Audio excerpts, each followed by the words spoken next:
allocate, allocate, allocate. So, let's talk about the word allocate. As a verb, it means to assign or distribute resources, such as money, time, or personnel, to a specific purpose or project. In everyday language, we often use allocate in situations where we need to decide how to use available resources effectively and efficiently. For example, if a company has a limited budget for advertising, they might allocate funds to different marketing channels, like social media or print ads. It's worth noting that when using allocate, we usually imply a sense of planning or decision-making, so it's often used in formal or professional contexts, such as business meetings or official reports. Additionally, be aware that the verb form, allocate, can be contrasted with the noun form, allocation, which refers to the actual distribution or assignment of resources. For instance, the allocation of funds was made last week. So you're looking for some practical examples of how to use the word allocate in different contexts. Let's start with a formal usage. Imagine you're at a university and the dean is addressing the students during the annual welcoming ceremony. The dean says, "As we begin this new academic year, I am pleased to announce that we will be allocating an additional $100,000 to our scholarship fund in order to support more talented students from underprivileged backgrounds." In this context, the word allocate is used formally and officially, implying a deliberate and intentional distribution of resources. Moving on to a casual conversation usage, let's say you're talking to your friend who's planning a surprise birthday party for their sibling. You're discussing the guest list and the logistics of the event, and you say, "I'll allocate some space in my backyard for the party, but we need to make sure we have enough food and drinks for everyone."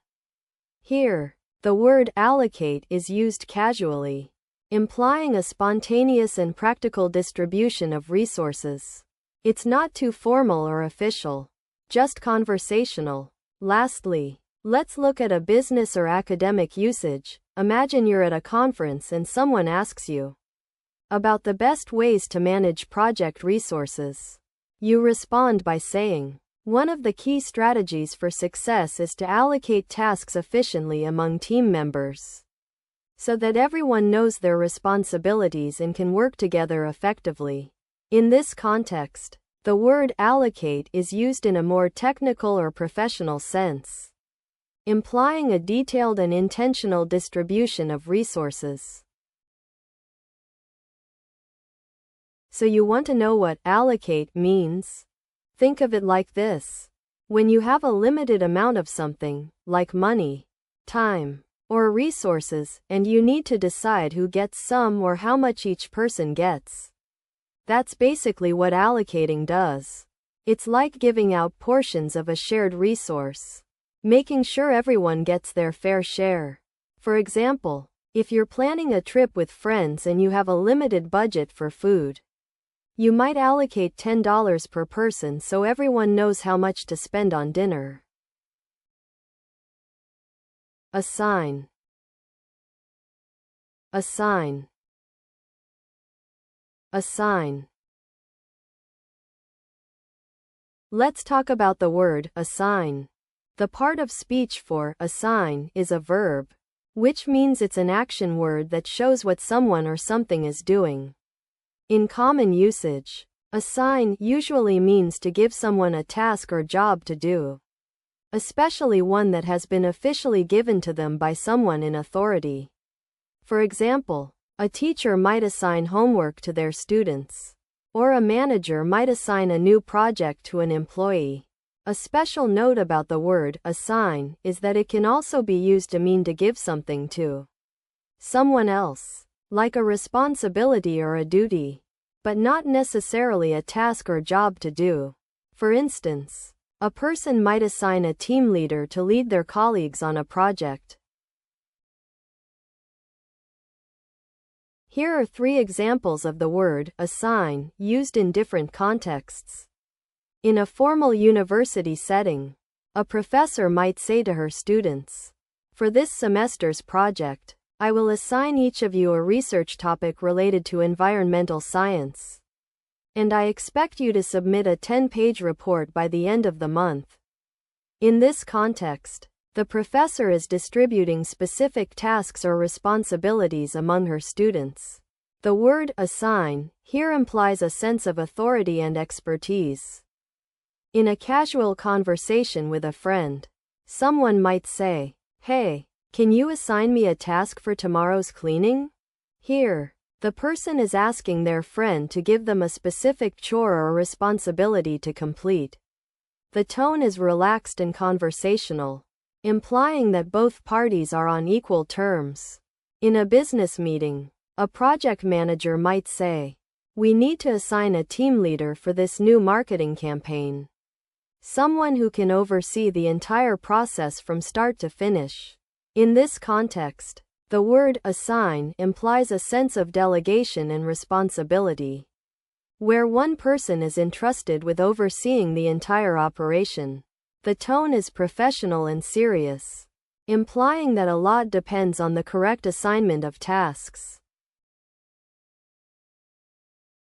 So, you want to know about this concept that helps us give tasks or jobs to someone else? It's really simple. When we think of giving work or instructions to another person, we can consider it like tasking them with something. This action involves telling someone what they need to do, often in a specific way and by a certain time.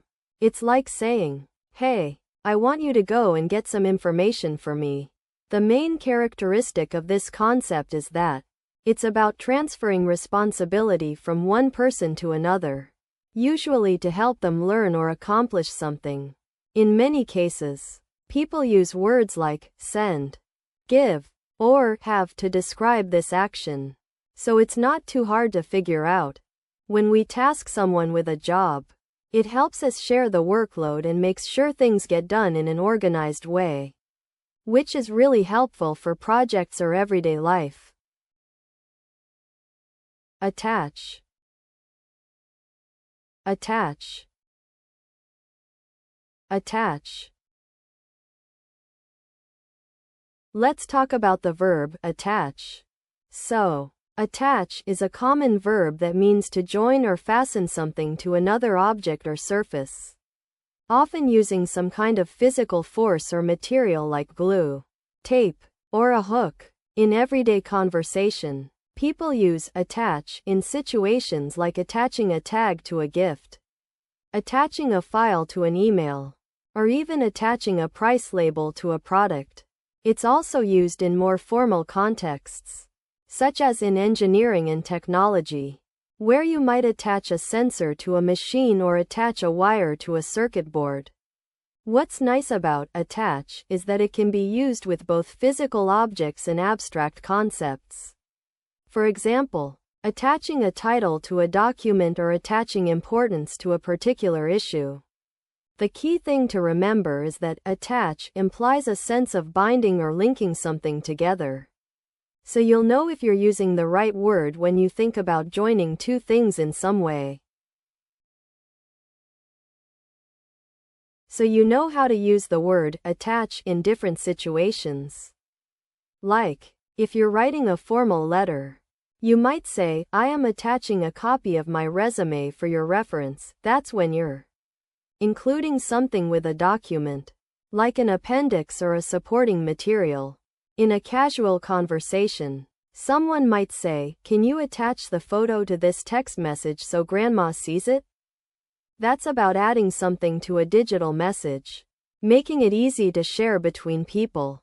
And in a business or academic setting, you could say, "We need to attach the necessary signatures before submitting the proposal." That's when you're connecting important details or authorization to a project or idea. So you want to learn about a word that means to join two things together in a way that makes them work well together? That thing is usually held by something strong. so it doesn't come off easily. The main characteristic of this word is that it's used to make something stable or secure. You might see it mentioned when people talk about putting a hook or a part on something else, like a screw going into wood or metal. Similar concepts or synonyms for this idea are fasten, secure, and hold in place. When you use this word, you're usually trying to keep something from moving or falling apart, so it's an important part of building, fixing things, or even crafting.